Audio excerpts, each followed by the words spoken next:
Et sachez que cette visite de travail en Côte d'Ivoire de Bertrand Badré a pris fin aujourd'hui. Ce passage en Côte d'Ivoire lui aura permis d'apprécier l'état d'avancement des travaux financés par sa structure sur le sol ivoirien.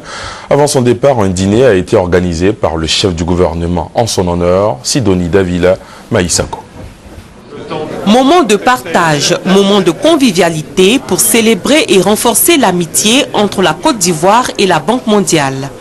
Le Premier ministre Daniel Kablan-Duncan, président de cette cérémonie, a saisi cette occasion pour encore solliciter l'expertise et l'expérience de l'institution. De façon spécifique, la grande expertise et les expériences accumulées par la Banque mondiale devraient constituer une valeur ajoutée importante en termes d'appui technique et financier à l'action du gouvernement dans divers domaines, notamment la réforme du secteur financier, l'appui à la mise en œuvre des projets structurants, prioritaires d'infrastructures économiques, l'accélération des réformes, notamment celles liées à l'amélioration de l'environnement des affaires, enfin le renforcement des capacités humaines et institutionnelles à travers une assistance technique et financière adaptée.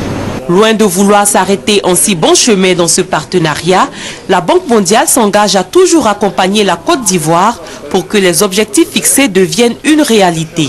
Nous souhaitons pouvoir apporter une réponse intégrée à ces questions à nos principaux clients et soyez assurés que, s'agissant de la Côte d'Ivoire, j'y jetterai un œil tout particulier et je mobiliserai les ressources qui iront avec.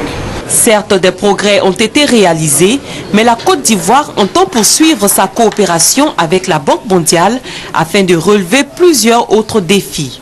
En guise de souvenir, le gouvernement a remis des présents à l'émissaire de la Banque mondiale et à la délégation qui l'a accompagné.